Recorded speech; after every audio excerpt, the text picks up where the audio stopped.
الرجيم بسم الله الرحمن الرحيم الحمد لله رب العالمين صلى الله على سيدنا محمد وأهل بيته الطاهرين اللهم صل على محمد وآل محمد. اما بعد بحث گفتگو کر رہے تھے ہم کہ عقد فضولی کے اندر جو ہے اس معاطات اگر فضولی کے تو انجام پائیں تو اس پر اندر کیا یہ مفید فائدہ مند ہے یا نہیں ہے، صحیح ہے یا باطل ہے.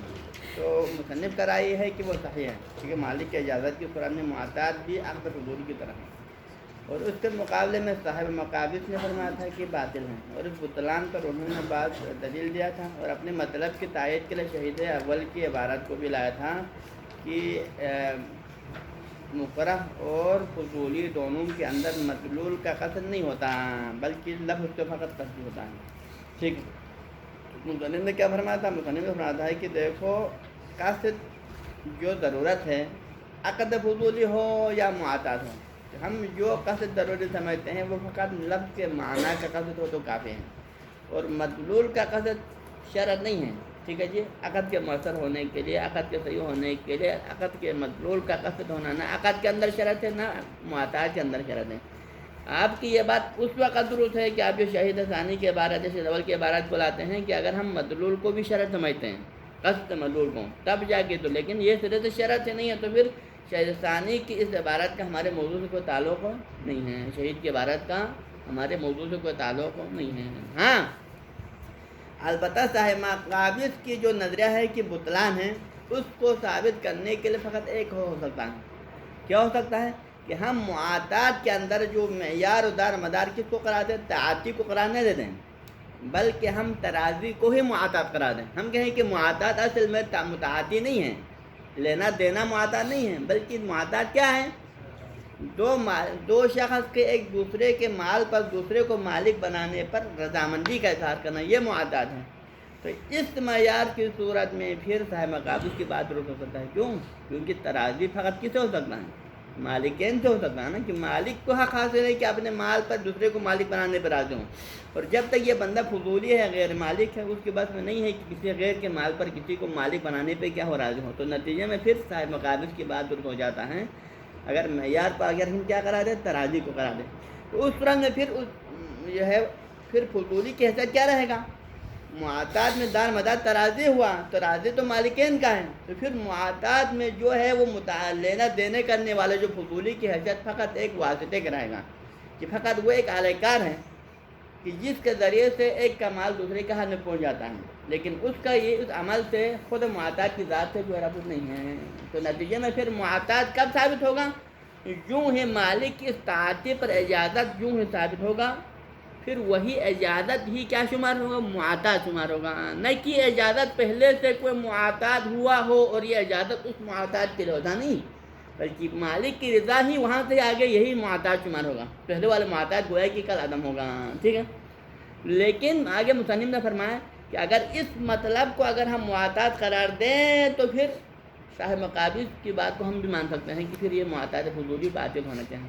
لیکن اگر ہم فقہا کے کلام کو دیکھیں جو معاطات کے بارے میں کہ معاطات فضولی صحیح ہے یا نہیں ہے، یا کہ فضولی آیا صحیح ہے یا باطل ہے فضولی کے بارے میں، یا معاطات کی صحت و عدم صحت کی جب بھی بات کرتے ہیں تو معاطات کے مسئلے میں علماء کی عبارات کو دیکھیں تو پھر معاطات کس کو سمجھتا ہے؟ ترازی کو معاطات نہیں سمجھتے ہیں، بلکہ علماء تعاطی کو معاطات سمجھتے ہیں. تو صاحب مقابض کی بات کب درست تھا؟ اگر ہم تعاطی کو معاطات نہ سمجھیں، ترازی کو معاطات سمجھیں، جبکہ علماء کی عبارت سے سمجھ میں کیا رہا ہے؟ ان کے نظر میں ترازی معاطات نہیں ہے بلکہ لینا دینا معاطات ہے. اس وجہ سے صاحب مقابض کی بات قابل قبول نہیں ہوگا. ہاں جی. یہاں تک ہم نے کل بات ہے. وَهَذَا كُلُّهُ عَلَى الْقَوْلِ بِالْمِلْكِ. اب تک جو ہم بحث کر رہے تھے کہ معاطات بھی عقد فضولی کے مانند ہے، صحیح ہے یا نہیں ہے، اس صورت میں کہ اگر ہم معاطات کو جو ہے مفید ملک قرار دیں، کیونکہ معاطات کے بارے میں علماء کا دو نظریہ ہے، علماء کا دو نظریہ ہے کہ آیا معاطات مفید ملک ہے یا معاطات مفید اباحہ ہے. ایک گروہ کا نظریہ ہے کہ معاطات مفید ملک ہیں، کہ معاطات کے نتیجے میں ہر مال کا دوسرا مالک بن جاتا ہے. دوسرا نظریہ ہے کہ معاطات مفید اباحہ ہیں، یعنی کہ فقط مباح ہونے کی حد تک تو تصرف جائز ہو جاتا ہے لیکن ملک نہیں بنتا ہے. ٹھیک. تو اب تک ہم گفتگو کس مبنا کے تحت کر رہے تھے؟ معاطات کا مفید ملک ہونے والے نظم. اب آگے دوسرا آسان نظریہ کہ اگر ہم دوسرے علماء کی مبنا کو تسلیم کریں کہ جن کا نظریہ ہے کہ معاطات مفید اباحہ ہیں، تو اس صورت میں پھر کیا معاطات قصد عقد فضولی کے مانند صحیح ہوگا؟ کیونکہ معاطات اگر فضولی کے ذریعے سے انجام پائے اور ہم معاطات کو کیا سمجھیں؟ مفید اباحہ سمجھیں، تو پھر یہ معاطات جو کہ مفید اباحہ ہے یہ بھی عقد فضولی کے مانند صحیح ہو سکتا ہے یا نہیں ہو سکتا ہے؟ یہ سوال ہے. تو مصنف فرماتے ہیں کہ اس طرح پھر ہم یہاں پر ان دونوں کو ایک جیسے نظر سے نہیں دے سکتے ہیں، بلکہ یہاں پر معاطات کیا ہو جائے گا؟ پھر معاطات اگر فضولی کے ذریعے سے ہم جان پائے تو پھر وہ معاطات کیا ہونا چاہے؟ باطل ہونا چاہے. حج ہذا کلہ، اب تک کے جو ابحاث کی معاطات عقد فضولی کی طرح صحیح ہے یا نہیں، کس مبدا کے تحت تھا؟ علی القول بالملک، اگر ہم معاطات کو مفید ملک قرار دیں. وَأَمَّا عَلَى الْقَوْلِ بِالْإِبَاحَةِ، لیکن اگر ہم دوسرے والے قول کو مانیں کہ جو کہتا ہے کہ القائل بِأَنَّ الْمُعَاطَاتَ يُفِيدُ الْإِبَاحَةَ، یہ کہیں تو پھر وہاں کیا ہوگا؟ پھر فَيُمْكِنُ الْقَوْلُ، پھر وہاں پر یہ کہنا ہمارے لیے ممکن ہے. کیا کہنا ممکن ہے؟ کہ بِبُطْلَانِ الْفُضُولِ، کہ وہ معاطات جو فضولی کے ذریعے سے انجام پایا ہے وہ معاطات فضولی کیا ہونا چاہیے؟ اگرچہ عقد فضولی میں تو ہم نے کہا تھا کہ عقد فضولی صحیح ہے، لیکن معاطات فضولی کیا ہوگا؟ سنن میں باطل ہوگا. کیوں باطل ہوگا؟ بطلان کی وجہ کیا ہے؟ وجہ یہ ہے کہ لأن افادت المعاملۃ المقصود بها الملک للاباحہ. دیکھو معاطات کے اندر دو ہوتا ہیں کہ تعاطی کرنے والے مالکوں کے قصد کے حوالے سے وہاں دو صورت ہوتے ہیں. ایک میں مالکوں کا یہ تعاطی میں قصد ہی اباحہ ہوتا ہے، ٹھیک ہے نا. ایک ہوتا ہے کہ ان کا قصد تو ملک کا ہوتا ہے لیکن فائدہ بہائے کا دیتا ہے. تو ہم جس معاطات کو مفید اباحہ سمجھتے ہیں کون سا معاطات ہے؟ کہ جس میں قصد ملکیت کا ہی کیوں نہ ہو، جس میں متعاطین کا دل میں قصد تو کیا تھا، مثلا میں اپنے مال کو دوسرے کو دے رہا ہے اور وہ اپنے پیسہ مجھے دے رہا ہے، تو ہم دونوں کا جو لینا دینے میں ہمارا قصد تو کیا تھا؟ ملک کا تھا. یہ میں اپنے موبائل کو اس کی ملکیت میں دینے کا ارادہ رکھتا تھا، وہ اپنے پیسہ میری ملکیت میں. لیکن شریعت نے کیا کہا کہ کیونکہ یہ معاطات ہے لہذا معاطات ملک کا فائدہ نہیں. اگرچہ تم نے ملک کا قصد کیا ہو بے شک، لیکن تمہارے قصد سے کام نہیں چلتا، بلکہ شرعاً میں تمہارا یہ قصد کے باوجود جو عمل ہے وہ شرعاً فقط اباحے کا فائدہ دیتا ہے کہ قصد تو ملک کا ہو لیکن فائدہ کیا دے رہا ہے. تو لہذا جو علماء معاطات کو مفید اباحہ سمجھتے ہیں ان سے مراد وہ ہے کہ جس میں ملک کا بھی قصد ہو تب بھی یہ مفید اباحہ ہے، ٹھیک ہے نا. تو پھر یہ کیا ہوگا کہ ایسا معاملہ کہ جس معاملے میں متعاطیین نے دل میں تو ملک کا قصد کیا ہو، قصد ملک کا کیا ہو لیکن فائدہ اباحہ کا دے دے، یہ خلاف قاعدہ ہے. کیونکہ قاعدہ کیا ہوتا ہے؟ ان العقود تابعۃ للقصود ہوتا ہے، عقد قصد کا تابع ہے. اور اگر کوئی عقد قصد کے برخلاف ہو تو اس کو کیا کہتے ہیں؟ ما قصد لم یقع وما وقع لم یقصد کہتے ہیں نا. تو پھر یہاں پر معاطات جس میں قصد ملک کا ہو اور فائدہ اباحہ کا دے تو اس سے کیا لازم آتا ہے؟ قصد جو کیا ہے واقع نہیں ہو رہا ہے، جو واقع ہوا اس کا قصد نہیں کیا، ٹھیک ہے نا. تو یہ خلاف قاعدہ ہے کہ وہ معاطات جس میں متعاطین نے ملک کا قصد کیا ہو اور عملاً فائدہ کیا دے دے؟ اباحہ کا فائدہ دے، یہ والا کام طرح سے خلاف قاعدہ ہے. اور خلاف قاعدہ معاملات میں کیا ہوتے ہیں؟ موت یقین پر اکتفا کیا جاتا ہے، قدر متعقد. جو مسئلہ خلاف قاعدہ ہو اس میں کس حد تک منحصر رکھا جاتا ہے؟ مسئلے کو قدر متعقد تک منحصر رکھا جاتا ہے. اور قدر متعقد کیا ہے کہ اگر یہ معاطات دونوں مالکین کی طرف سے انجام پائے، اگر یہ معاطات دونوں مالکین خود مالک کے ذریعے سے انجام پائے تو پھر یہ صحیح ہے، اگرچہ خلاف قاعدہ ہے. کیونکہ معاملہ دو مالکوں نے کیا ہے اس بنا پر یہ معاملہ مفید اباحہ ہو سکتا ہے، اگرچہ دونوں نے قصد ملک کا کیا ہے لیکن عملہ فائدہ کیا دے رہا ہے؟ عملاً اباحہ کا دے رہا ہے. لیکن یہاں پر معاملہ بھی مالکوں کے ذریعے سے انجام نہ پائے بلکہ معاملہ بھی فضولی کے ذریعے سے انجام پائے تو پھر یہ کیا ہے؟ غیر یعنی کہ مورد مشکوک ہے، مورد مردد ہیں، کیونکہ اس کے اتحاد و عدم اتحاد میں ہمیشہ ہو جاتا ہے. تو اس طرح میں پھر کیونکہ یہ خلاف قاعدہ مسئلے میں ہم اس مسئلے کو کیا کریں گے؟ قاعدے سے باہر سمجھیں گے کہ قاعدے کا دائرہ جو خلاف قاعدہ مسئلے کو قدر متعقد تک منحصر رکھا جاتا ہے. اور صحت اور قدر متعقد صحت میں کیا ہے؟ وہی مالکوں والا جو ہے معاطات ہے. اور وہ معاطات جو غیر مالک سے انجام پائے کیونکہ ان کے قاعدے کے خلاف ہونے کی وجہ سے ہم اس کو کیا سمجھیں گے؟ باطل سمجھیں گے. حج لأن افادت المعاملہ، کیونکہ اس معاملے کا فائدہ نہیں. کون سا معاملہ؟ المقصود بها الملک، کہ جس معاملے سے معاملہ کرنے والوں کا دل میں ارادہ کیا ہو؟ ملک کا ہو، اور وہ فائدہ کیا دیتا ہے؟ للافادہ، لأن افادۃ المعاملۃ المقصود بها الملک للافادہ، کہ جس معاملے میں متطرفین نے ملک کا قصد کرنے کے باوجود پھر وہ معاملہ خارج میں اباحے کا فائدہ دیتے، یہ والا کام کیا ہے؟ خلاف القاعدہ، یہ قاعدے کے خلاف ہیں، قاعدے کے خلاف ہیں۔ اور جب قاعدے کے خلاف ہو تو کیا کریں گے؟ جو مسئلہ قاعدے کے خلاف ہو فیقتصر فیہا علی صورت التعدد، تو پھر اس کو قدر متیقن پر اکتفا کیا جاتا ہے۔ اور قدر متیقن کیا ہے؟ عقل مالکین کے ذریعے سے معاطات ہونا، یہ قدر متیقن ہے، اس کی اتحاد کو ہم تسلیم کر سکتے ہیں۔ فیقتصر فیہا علی صورت التعدد مالکین، کہ جس میں معاطات کس نے انجام دیا ہو؟ دونوں مالک نے انجام دیا ہو۔ حاجم یہ پہلا اشکال نمبر 1 ہوا اس کے اوپر۔ اور دوسرا ایک معنی ہمارے لیے کہ اس اتحاد کو ہم تسلیم اس لیے بھی نہیں کر سکتے ہیں کہ جہاں پر معاطات میں ملک کا فائدہ ہونے کے باوجود خارج میں فائدہ کیا دے دیں؟ اباحے کا دے دیں۔ اس میں ایک اور اشکال، وہ کیا ہے؟ ان حصول الاباحات قبل الاجازہ غیر ممکن۔ اور دوسرا ایک مسئلہ یہ ہے کہ اگر فرض کرے متعاطیین نے بھی کیا ہو، اگر فضولی کے ذریعے سے معاطات کرے کیا ہوتا ہے؟ کام معاطات پہلے ہوگا، اجازت بعد میں ہوگا، جبکہ اباحہ حاصل ہونے کے لیے شرط کیا ہے؟ کہ جب تک مالک کی طرف سے اذن یا صریحتاً خود اجازت نہ ہو تو وقت اباحہ حاصل ہونا ممکن نہیں ہے، کیونکہ ابھی اس مال کو دوسرے کے لیے فائدہ حاصل کرنے کے لیے دینا ہے، اس مال کو غیر مالک کے لیے مباح قرار دینا ہے۔ تو پھر جب تک مالک کی اذن یا اجازت نہ ہو، بغیر کسی وجہ کے تو مفت میں یہ مال دوسرے غیر کے لیے تو وہ نہیں ہوگا نا، کیونکہ کیا کہا ہے؟ لا يحل مال امرئ مسلم الا ان طیب نفسہ، کوئی مال دوسرے شخص کے حلال نہیں ہے جب تک اس کی طرف سے طیب نفس نہ ہو۔ اور طیب نفس کہاں سے ہونا ہے؟ مالک کی طرف سے۔ جب تک مالک کی طرف سے طیب نفس نہ ہو وہ مال دوسرے کے لیے جو ہے حلال نہیں ہے، مباح نہیں ہے۔ اور طیب نفس کب ہوگا؟ جب اجازت دے گا نا۔ تو اجازت کے حصول سے پہلے اباحے کا ثابت ہونا ممکن نہیں ہے، چاہے یہاں پر 1000 قسم کے فضولی معاملہ کریں، 1000 قسم کے فضولی اگر غیر کے مال کو دوسرے کے لیے مباح بھی قرار دے، فضولی کی طرح سے مباح قرار دینا ممکن نہیں ہے، بلکہ مباح کا کب ہو سکتا ہے؟ جب مالک نے اجازت دیا۔ تو اجازت سے پہلے اباحے کا حاصل ہونا ناممکن کام ہے۔ جب اباحے کا حاصل ہونا ناممکن کام ہے تو پھر معیار دار مدار کیا ہوا؟ اجازت ہوا۔ تو یوں ہے اجازت ملے گا، وہاں سے آگے اباحے کا فائدہ ہو، اس سے پہلے نہ اباحے کا فائدہ دے گا، اور جب اباحے کا فائدہ نہیں دے گا تو پھر اس کا جو تصرفات جو کریں گے اس کے اوپر، اور وہ ایسے تصرفات بھی کر سکتے ہیں کہ جو کیا ہے، جس تصرف کے کرنے کے لیے کس کی ضرورت ہے؟ مالک ہونے کی ضرورت ہے۔ مثلا اب یہ مال کو بیچنا چاہتا ہے کسی کو، اور کسی کو بیچنے کے لیے کس چیز کے لیے موقوف ہے؟ پہلے کہ آپ اپنا ہو تو بیچ سکتے ہیں۔ تو لہٰذا ایسے تصرفات جو ملکیت پر موقوف ہے، اباحہ ابھی تک اس کو نہیں ہوا تو پھر وہ بھی جائز نہیں ہوگا جب تک اجازت نہ ہو۔ حاجم معنی حصول الاباحہ قبل الاجازہ غیر ممکن، اجازت سے پہلے اباحہ کا حاصل ہونا ناممکن ہے، کیونکہ اباحہ کا حاصل ہونا مالک کی اجازت میں موقوف ہے، اور ابھی تک مالک نے اجازت نہیں دیا۔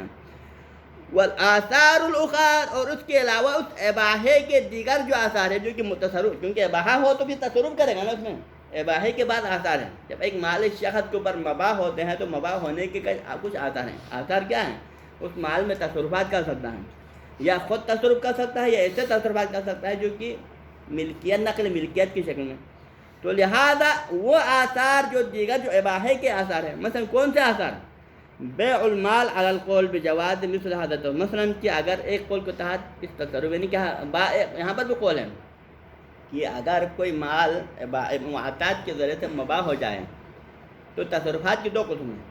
ایک تصرفات جو ملکیت پر موقوف نہیں ہیں، جیسے کہ آپ اس کو مباح کرا دیتے تو آپ اس کو اپنے مقاصد کے لیے استعمال کرتے ہیں، مثلا جو یعنی مختلف قسم کے جو ہتھیار اوزار ہوتے ہیں، مثلا کھیتی باڑی کے آلات ہوتے ہیں، یا گھر میں استعمال کرنے کے آلات ہوتے ہیں، جو کہ مختلف ضرورت ہے، جو آلات آپ اس کو کسی کو دوسرے کو دیتے ہیں، اب اس آلات کو اپنے کام میں استعمال کرتا ہے مثلا، ٹھیک ہے نا، تو یہ بھی ایک قسم کا تصرف ہے۔ یا کھانے پینے کی چیزوں کو کوئی مباح کرا دیتے وہ اس کو کھا لیتے ہیں، ٹھیک، تو ایک یہ وہ تصرفات ہیں، اور بعض وہ تصرفات ہیں کہ جس تصرفات کا ہونا ملکیت پہ موقوف ہے، مثلا کہ ایک نے اپنے مال کو دوسرے کو مباح کرا دیا، اب وہ کیا کرے کہ جس کو مباح کرا دے اس مال کو فروغ کرنا ہے، تو یہ کیا جو اس فروغ کرنا کس کے موقع پہ موقوف ہے؟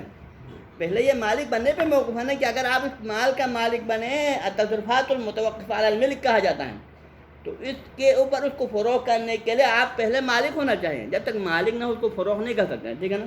تو اب یہاں پر ایک سوال ہے, علماء کے درمیان میں اختلاف ہے کہ اگر اباحے کو معتاد کو مفید اباحہ قرار دیا جائے تو پھر اس معتاد کے نتیجے میں جو مال دونوں طرفین کے اوپر مباح ہوگا, آیا اس کے اوپر وہ تصرفات کر سکتے ہیں کہ جو متوقف علی الملک ہو, یا وہ تصرفات نہیں کر سکتے ہیں؟ تو ان میں سے بعض علماء کا نظر ہے کہ اگرچہ یہ معتاد مفید اباحہ تو ہے, اباحے کا فائدہ دیتا ہے, لیکن اس کے باوجود بھی وہ دوسرا بندہ جس کے لیے مباح ہوا ہے وہ اس میں ان تصرفات کو انجام دے سکتے ہیں جو متوقف علی الملک ہو, مثلا کہ اس کو فروغ کرنا وغیرہ. حاجم تو فرماتے ہیں کہ الآثار الاخر جو معتاد کے مفید اباحہ ہونے کے اوپر مرتب ہونے والے جو آثار, کون سے آثار؟ مثلا مثل بیع المال, مثلا کہ وہ مال اس کو فروغ کرنا, کون سے مال کو؟ جس کو معتاد کے ذریعے سے مباح قرار دیا ہے. علی القول بجواز مثل هذا التصرف, اگر ہم اس رائے کو تسلیم کریں کہ اباحہ ہونے کے باوجود بھی اس طرح کے تصرفات کو جائز قرار دیں, کہ اگرچہ معتاد مفید اباحہ ہے لیکن پھر بھی اس کو فروغ کرنا مثلا دوسرے شخص کے لیے جائز ہے, اگر اس طرح کے تصرفات کو جائز قرار دینے کی صورت میں بھی یہ تصرفات کیا ہوگا؟ اذا وقعت فی غیر زمان الاباحہ, اگر یہ تصرفات اگر زمان اباحے میں واقع نہ ہو, کیونکہ آپ کو کیا کہا اباحہ کب واقع ہوگا؟ اب یہاں فرض کریں معتاد انجام پایا ہے پہلے, دو فضولیوں نے یہ لینا دینا کیا کسی غیر کے مال پر, اور ہم نے کہا کہ معتاد مفید اباحہ ہیں, اور جب معتاد مفید اباحہ ہونے کی طرف اباحے کا فائدہ کب دے گا؟ لینا دینا پہلے ہوا, مالک کی اجازت بعد میں ہونا ہے. فرض کریں ایک ہفتے کا گیپ ہے, تو مالک نے ایک ہفتے کے بعد اجازت دیا, اب اس ہفتے سے پہلے درمیان میں جو مال دوسرے شخص کے ہاتھ میں پہنچا ہے, وہ معتاد مفید اباحہ ہونے کے بعد اس کے ہاتھ میں پہنچنے کے بعد اسے کیا کرے گا؟ وہ استفادہ کرے گا. تو پھر اباحہ کب ہونا ہے؟ اجازت کے دن سے, جس دن اجازت ہوگا وہاں سے آگے اباحہ ہوگا, اس سے پہلے تو کوئی اباحہ نہیں ہے, کیونکہ اس کے بغیر اباحہ حاصل ہونا ممکن نہیں ہے. تو اس سے پہلے اگر یہ بندہ اس میں تصرف کرے, اس کو فروغ کرے یا خود تصرف کرنے کی صورت میں, یہ تصرفات شرعاً کوئی حیثیت ہے یا نہیں؟ شرعاً اس تصرف کی کوئی حیثیت نہیں ہے. اگر یہ فروغ کرتا ہے اس مال کو, نہ اس کا بیع صحیح ہے نہ اس کا شرع صحیح ہے, کچھ بھی صحیح نہیں ہے جب تک اجازت کے ذریعے سے مباح ثابت نہ ہو جائے. حج تو اذا وقعت فی غیر زمان الاباحۃ الفعلیہ, جب تک اجازت کے ذریعے سے اس بندے کو اباحت فعلیہ حاصل نہ ہو, اعلان اس کے لیے مباح قرار نہ پایا جائے, اس وقت تک لم یؤثر اثراً, وہ تصرفات کوئی مؤثر نہیں ہوگا. حج والآثار الاخر مثل بیع المال, یعنی کہ وہ آثار, کون سے آثار؟ مثلا کہ اس مال کا فروغ کرنا, اور ایسے تصرفات جو کہ مفید ملک ہے وغیرہ, مطلب کہ متوقف علی الملک ہے, تو ان افعال کا اگر اباحہ فعلیہ حاصل ہونے سے پہلے اگر ان آثار کو انجام دیتا ہے تو یہ آثار مؤثر نہیں ہیں.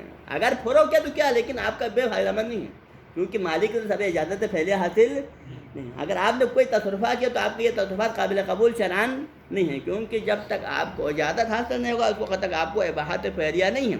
جب آپ کو اباحت فعلیہ حاصل نہیں ہے تو پھر آپ کو یہ اختیار حاصل نہیں کہ اس میں تصرف کریں, اور وہ بھی ایسے تصرفات جو کہ متوقف علی الملک ہو, ٹھیک ہے نا. فَإِذَا اجازہ, ہاں اگر بعد میں مالک اصلی نے اجازت دیا ہے, اس معتاد کے پہلے دو بندوں نے جو لین دین کیا تھا اس کے مال پر, بعد میں مالک اصلی اگر اس کی اجازت دیتا ہے تو پھر حدث الاباحہ من حین الاجازہ, پھر اباحہ فعلی کب حاصل ہوگا؟ جس مرحلے میں وہ اجازت دے گا مالک, وہاں سے آگے کے لیے وہ اباحہ ہے, اس سے پہلے کے لیے اباحہ نہیں ہے. حج اللہم الا یقال, ہاں پھر بھی یہاں ایک اور تعویل کر سکتے ہیں, ہم یہاں پر ایک اور تعویل کر سکتے ہیں کہ بھئی یہ اجازت کے ذریعے سے اباحہ یہ ظاہری حاصل ہوگا, لیکن اباحت واقع, کیونکہ اجازت کاشف ہے نہیں ہے. اگر ہم اجازت کو کاشف ماننے کی صورت میں, اجازت کس کو کاشف کرتا ہے؟ یوں ہے اجازت یا فوراً کشف ہو جاتا ہے کہ پہلے سے اس کے لیے کیا تھا مباح تھا, تو اجازت کے ذریعے سے اباحت واقعہ کشف ہوتا ہے, لیکن اس اباحت ظاہری, یعنی کہ یہ اجازت کس کو کشف کرتا ہے؟ بعد والا اجازت اس بات کو کشف کر دیتا ہے کہ واقعی میں ہی یہ بندہ پہلے سے ہی اس کے لیے مباح تھا. اب یہ موبائل میں نے آپ کے ہاتھ میں دیا تھا, ہاتھ میں دینے کے بعد پتہ نہیں اس کے اوپر مالک راضی ہوگا نہیں ہوگا, مالک اجازت دے گا نا, آپ کو پتہ نہیں ہے نا, تو پھر فعلاً ظاہراً آپ کے لیے مباح نہیں تھا, ظاہراً آپ کے ہاتھ میں مباح نہیں تھا, اور ظاہراً اباحہ کب حاصل ہوگا؟ اجازت کے بعد. لیکن یوں ہی اجازت حاصل ہوگا تو کیا ثابت ہوا؟ اجازت حاصل ہونے کے بعد ثابت کیا ہوا کہ پہلے سے واقعاً ہی مباح تھا، لیکن اس اجازت نے اس اباحے کو کشف کیا. مباح تو پہلے سے تھا، جس دن یہ معاطات انجام پایا تھا اسی دن سے ہی مباح تھا. اس مباح کو کس نے کشف کیا؟ اجازت نے. اجازت نے اباحت واقعیت کو کشف کر دیا. تو نتیجے میں پھر پہلے اس نے جو تصرف کیا تھا وہ کس کے تحت کیا تھا؟ اباحہ واقعہ کے تحت تھا. کیونکہ واقع میں لوح محفوظ میں تو خدا کے علم میں تو ہے نا، آپ کو پتہ نہیں کہ مالک اجازت دے گا نہیں گا، لیکن خدا کے علم میں ہے یا نہیں مالک اجازت دے گا. جب خدا کے علم میں لوح محفوظ میں پتہ ہے کہ یہ بندہ پہلے اجازت دے گا تو پھر اس کی تصرفات جو اجازت سے پہلے انجام پایا ہے اباحت واقعہ کے تحت انجام پایا ہے. جب اباحت واقعیت کے تحت انجام پایا ہے تو اس کے تصرفات درست ہے یا نہیں ہے؟ اجازت نے فقط اباحہ ظاہری کو ثابت کیا وہاں سے آگے، لیکن اس سے پہلے اباحہ واقعہ اس کے اوپر کیا تھا؟ ثابت تھی. مثلاً اللہم الا یقال، مگر یہ کہیں ہم کہ بکفایت وقوع هذه التصرفات مع الاباحۃ الواقعہ، کہ ان تصرفات کے اجازت سے پہلے، اباحے سے پہلے جو ان تصرفات کو جو انجام دیا ہے، ان تصرفات کے واقع ہونے کے لیے، اس کے صحیح ہونے کے لیے کیا کافی ہے؟ اباحت واقعیہ کا ہونا کافی ہے، اباحہ ظاہری ہونے کی ضرورت نہیں. اور اباحہ واقعی کیسے ثابت ہو جاتا ہے؟ اذا کشف عنہ الاجازہ، کہ بعد والا اجازت کیا کشف کرے گا؟ اجازت اگرچہ ایک ہفتہ بعد میں ملا ہے، لیکن ایک ہفتے بعد والا اجازت کس کو کشف کرتا ہے؟ کہ پہلے جس دن سے یہ معاطات انجام پایا تھا جو تعدی کا عمل، اس دن سے ہی واقع اور لوح محفوظ میں بندے کے لیے کیا تھا؟ مباح تھا. جب مباح تھا تو تصرفات بھی اس کے لیے کیا ہیں؟ اباحہ تو واقع جائز ہیں. ٹھیک ہے، تو اس صورت میں پھر کیا ہوگا؟ پھر یہ مسئلہ حل ہو جائے گا. پھر پہلے والے تصرفات خود بہت اس کے لیے جائز قرار پائیں گے. ففہم میں کیا کہتے ہیں؟ ففہم میں کہتے ہیں کہ ہاں یہ بات آپ نے کشف نہیں کی، یہ مسئلہ مبنائی ہوگا. اگر آپ اجازت کو کاشف کرا دیں تو پھر آپ کی یہ بات درست ہے. لیکن ان علماء کی بات کو کیا کریں گے جو اجازت کو ناقل سمجھتے ہیں؟ تو اجازت کو ناقل سمجھنے کی اس میں پھر پہلے اباحت واقعہ کی بات ہی منتفی ہے. کیونکہ اجازت کب سے کشف کرے گا؟ جس دن اور جس گھنٹے میں یہ اجازت ملے گا وہاں سے آگے اباحہ واقعہ ہوگا. اباحت واقعہ بھی وہاں سے آگے ثابت ہوگا، اباحہ ظاہریہ بھی وہاں سے آگے. اس سے پہلے نہ کوئی اباحت واقعہ ہے نہ کوئی اباحت ظاہریہ ہے. تو اس کے تحت پہلے کے تصرف سرے سے کیا ہے؟ وہ غیر مؤثر ہوں گے، کیونکہ کوئی اباحت واقعہ پہلے موجود. تو اباحہ واقعہ کا پہلے ہونا نہ ہونا کس قول کے تحت ہے؟ کاشفیت والے قول کے تحت ہے. ناقلیت والے قول کے تحت کوئی پہلے اباحت واقعہ وغیرہ نہیں ہے. لہذا آپ کے یہ جو جواب قابل قبول ہیں کاشف والوں کے نظر میں ہیں لیکن ناقل والوں کے نظر میں نہیں ہیں. ٹھیک ہے، ختم ہو جائے. اب اگلا جو موضوع ہمارے یہ موضوع یہاں سے ختم ہوا. اگلا موضوع انشاءاللہ القول فی الاجازت والرد. اب یہاں پہ ہم نے اب تک بحث کر رہے تھے کہ عقد فضولی صحیح ہے. کب صحیح ہے عقد فضولی؟ اجازت. ابھی معاطات کی بات ذہن سے نکالا، یہاں سے معاطات کا مسئلہ ختم ہوا. پھر دوبارہ فضولیت کے اوپر آیا کہ فضولی کے اجازت، فضولی کا صحیح ہونا موقوف ہے کس کے اوپر؟ مالک کی اجازت کے اوپر. اب مالک یا اجازت دے گا یا رد کرے گا. ٹھیک، یا اجازت دے گا یا رد کرے گا. تو ہمارے پاس اجازت دینے کی اس طرح میں بھی چند احکام ہیں اجازت کے، اور رد کے بھی بعض احکام ہیں. تو انشاءاللہ پہلے اجازت کے احکام پہلے بیان کریں گے. اجازت کے احکام سے کیا مراد ہے؟ نہیں کہ اجازت اگر صحیح ہے تو پھر اجازت کاشف ہے یا ناقل ہے، مثلا یہ ایک مسئلہ ہے. اس کے بعد دیگر یعنی کہ اجازت دینے والے کی کیا شرائط ہیں، جس مال کے اوپر اجازت، عقد کے اوپر اجازت دیا جاتا ہے اس عقد کی کیا شرائط ہے. یہ سارے ہیں جو احکام ہیں جو اجازت کے اوپر لاگو مرتب ہونے والے احکام ہیں. اور اس کے بعد رد کے اوپر بھی بعض احکام انشاءاللہ بعد میں لاگو ہم اس کو بیان کر لیتا ہوں. اما الکلام فی الاجازت، پہلے بات کس میں ہے؟ مسئلہ اجازت کے بارے میں ہے. ٹھیک ہے جی، اجازت کے بارے میں ہے. تو فیقع تارتاً فی حکمہا و شروطہا، ہمارا گفتگو اور بحث ہوگا اجازت کے مسئلے میں. ایک بحث، پہلا بحث کس میں ہوگا؟ فی حکمہا، اجازت کے حکم میں بحث ہوگی. حکم سے کیا مراد ہے کہ اجازت حل الاجازت کاشفۃ ام ناقلہ، یہ حکم. اجازت آیا کاشف ہے یا ناقل ہے، اس کے اوپر بحث ہوگا. وشروطہا، اور اس کے بعد پھر دوسرا گفتگو اس کے اجازت کے شروط میں ہوگا. اگر اجازت ہے تو اگر اجازت مؤثر ہے عقد کے لیے، اس اجازت کے ذریعے سے عقد فضولی صحیح ہے تو اس کی کیا کیا شرائط ہیں؟ آیا بغیر قید و شرط کی اجازت صحیح ہے یا اس اجازت کے صحیح ہونے کے لیے بھی بعض ہیں شروط ہیں بننے گفتگو. تو یہ ہوگا گفتگو کا پہلا رخ. گفتگو کا دوسرا رخ ہوگا وہ اخرى فی المجیز. دوسرا گفتگو ہوگی ہماری بات مجیز کے بارے میں. مجیز کون ہے؟ مالک. مجیز سے مراد وہ مالک اصلی ہے جو اجازت دینے والا ہے. وہ مالک اصلی جو کہ اجازت دینے والا ہے اس کے بھی بعض احکام اور شروط ہیں. اس تو گفتگو ہوگی. اور تیسرا گفتگو ثالثتاً فی المجاز، اور تیسرا گفتگو ہمارے ہو گیا مجاز سے مراد وہ بندہ نہیں بلکہ عقد ہے. مجاز سے مراد العقد المجاز ہے، وہ عقد جس کے اوپر اجازت، اس عقد کے بھی بعض شرائط اور احکام ہیں جس کے اوپر اجازت دیا جاتا ہے. ٹھیک ہے نا. تو یہ ہمارے 3 پہلوؤں سے اجازت کے اندر گفتگو ہوگی. وہ اما حکم، ہاں پہلے آتا ہے حکم. اجازت کا حکم کیا ہے؟ فقد اختلف القائلون بصحت الفضول بعد اتفاقهم، یعنی کہ اختلاف ہوا ہے ان علماء کے درمیان میں جو عقد فضولی کے صحت کے قائل ہیں. یعنی بلفظ دیگر یہاں ہمارے موضوع کے اندر وہ گروہ سرے سے شامل نہیں ہے جو عقد فضولی کے بطلان کے قائل ہیں، کیونکہ پہلے ابتدائی وقت میں 2 گروہ ہیں عقد فضولی کے حوالے سے. ایک گروہ صحت کے قائل ہے، ایک گروہ بطلان کے قائل ہیں. تو جو بطلان کے قائل ہیں ان کے لیے یہ موضوع طالبہ انتفاعی موضوع ہے، کیونکہ اجازت اور رد کے بارے میں گفتگو کرنا بے فائدہ ہے نا، پہلے سے عقد باطل ان کے اندر میں. لہذا اجازت اور رد کا مسئلہ کن کے ہاں پیش آتا ہے؟ جو پہلے عقد فضولی کو صحیح قرار دے اور عقد فضولی کی صحت کو کس پر موقوف قرار دیں؟ اجازت کے اوپر.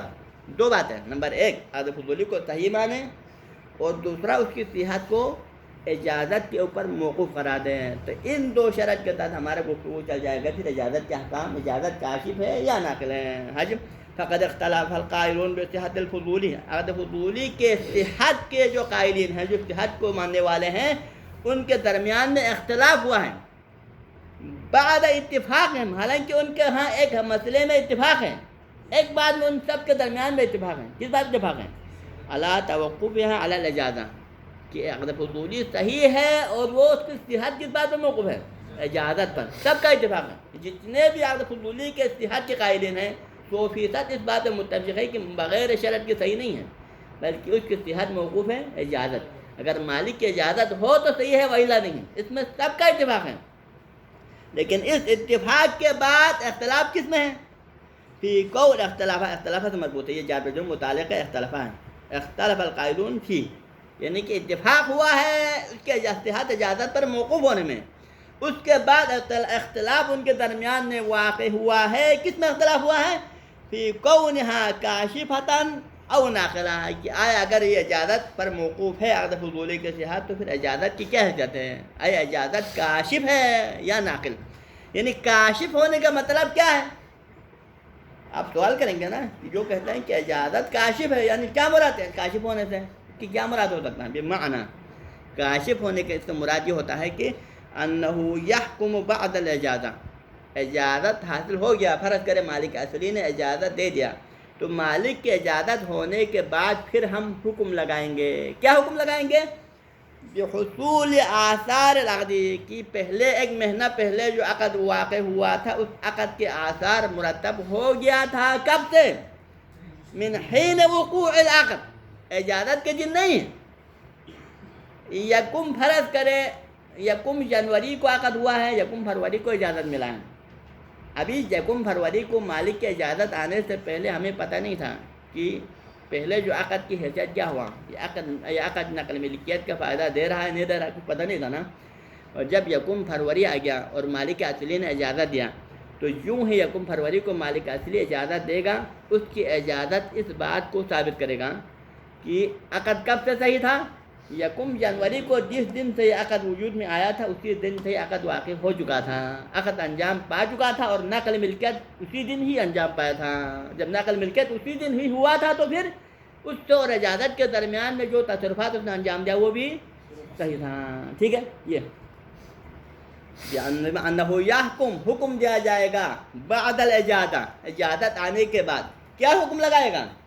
بحصول آثار العقد، کہ اس عقد کے جو آثار، عقد کے آثار کیا ہے؟ نقل ملکیت ہے نا، نقل ملکیت ہے، اور اس کے بعد جو تصرفات کا جائز ہونا، یہ سارے جو آثار ہیں یہ مرتب ہو جائے گا من حین وقوع العقد، کہ جس دن سے یہ عقد وجود میں آیا تھا اسی دن سے ہی اس کے آثار مرتب ہو چکا تھا، نقل ملکیت اسی دن ہی ہوا تھا، تصرفات اسی دن سے ہی جائز ہو چکا تھا. تو گویا پھر اجازت تو 1 مہینے بعد آیا ہے نا، ظاہراً دیکھنے میں تو اجازت بعد میں آیا ہے، لیکن حقیقت حال میں کیا ہوگا؟ حتیٰ کأن الاجازت وقعت مقارنۃ للعقد، گویا ایسا ہوگا کہ ابھی عقد ظاہراً ہمارے آنکھوں میں دیکھنے میں تو پھر یہ اجازت کب ہوا؟ یکم فروری کو ہوا ہے، عقد یکم جنوری کو انجام پایا ہے، لیکن حقیقت حال میں معاملہ یہ ہے کہ سمجھو کہ آپ یہ اجازت یکم فروری کو نہیں دیا ہے، بلکہ اجازت ہی اسی عقد کے ساتھ انجام پایا ہے، کیونکہ کاشف کا معنی کیا ہے؟ دیکھنے میں ہمارے آنکھوں کے نظر میں اجازت بعد میں ہے، لیکن حقیقت حال میں یہ اجازت کب سے تھا؟ اسی یکم جنوری کو جس دن سے عقد انجام پایا تھا اسی دن سے ہی اجازت اسی وقت سے حاصل تھا. یہ ہو جائے گا حج کہ ان اجازت وقعت مقارنۃ للعقد، گویا کہ اجازت یکم فروری کو نہ ہوا ہو بلکہ یکم جنوری کو جس دن سے عقد اسی دن سے ہی اجازت حاصل ہو، ایسا ہو جائے گا. یعنی ہم اس ایک مہینہ بعد والے اجازت کو کھینچ کے ایک مہینہ پہلے لائیں گے اور عقد کے اوپر لاگو کریں گے. حج یہ پہلا قول کہ انہا کاشفہ، کیا یہ کاشف. او دوسرا قول اب یہاں سے او ناقلتاً، اختلاف اس میں کہ کیا یہ کاشف ہے او ناقل، یا یہ ایک ناقل ہے. ناقل ہونے کا مطلب کیا ہوتا ہے؟ بمعنی ناقل ہونے کا مطلب یہ ہوتا ہے کہ ترتب آثار العقد من حین الاجازت. اجازت ناقل ہونے کا مطلب یہ ہے کہ جس دن یہ اجازت انجام پایا مالک نے یکم فروری کو، عقد ہوا یکم جنوری کو، اجازت دیا یکم فروری کو، لیکن یہ اجازت کیا کرے گا؟ جس دن یکم فروری کو ہوا وہاں سے آگے اس عقد کے آثار کو مرتب کرے. یعنی گویا کہ عقد کا آثار پہلے کہیں بھی نہیں ہوا ہے، بلکہ عقد کا آثار کب مرتب ہوگا؟ اسی یکم فروری کو ہی مرتب ہوگا. نقل ملکیت ہوگا تو کب ہوگا؟ یکم فروری کو ہوگا. اگر تصرفات اگر جائز ہوں گے تو کب؟ اسی یکم فروری سے آگے. اس سے پہلے نہ کوئی تصرفات جائز ہے نہ کوئی نقل ملکیت ہوا ہے. تو نتیجے میں گویا سمجھو کہ عقد کب انجام پایا؟ دیکھنے میں تو عقد یکم جنوری کو انجام پایا ہے، لیکن حقیقت حال میں گویا آپ کے نظر میں عقد کب انجام پایا؟ یکم فروری کو. تو پھر آپ اس ایک مہینے پہلے والے عقد کو کھینچ کے کب لے جائیں گے؟ اس کو اجازت کے دن کے لیے لے جائیں گے کہ گویا کہ عقد ادھر نہیں تھا بلکہ ادھر تھا. حج بمعنی ترتب آثار العقد من حین الاجازت، یعنی اجازت کے دن سے آگے نقل ملکیت ہوگا. حتیٰ گویا ایسا سمجھو کہ کأن العقد وقع حال الاجازت، کہ عقد ایک یکم جنوری کو تو انجام نہیں پایا تھا بلکہ جس دن اجازت ہوا اس دن سے انجام پایا تھا. تو اس میں علماء کے درمیان میں اختلاف علی قولین بھی متعلق اختلاف ہیں. یہ اختلاف ان کے درمیان میں ہوا ہے دو قولوں میں. ایک قول کہتے ہیں کاشف ہے اجازت، دوسرے قول کہتے ہیں اجازت ناقل ہے. اب اس کے جو یعنی کاشفیت والوں کے پاس کیا دلیل ہے، ناقلیت والوں کے ہاں کیا دلیل، کو انشاءاللہ بعد میں گفتگو کر لیتے ہیں. وصلی اللہ علی سیدنا محمد وعلی بیتہ الطاہرین.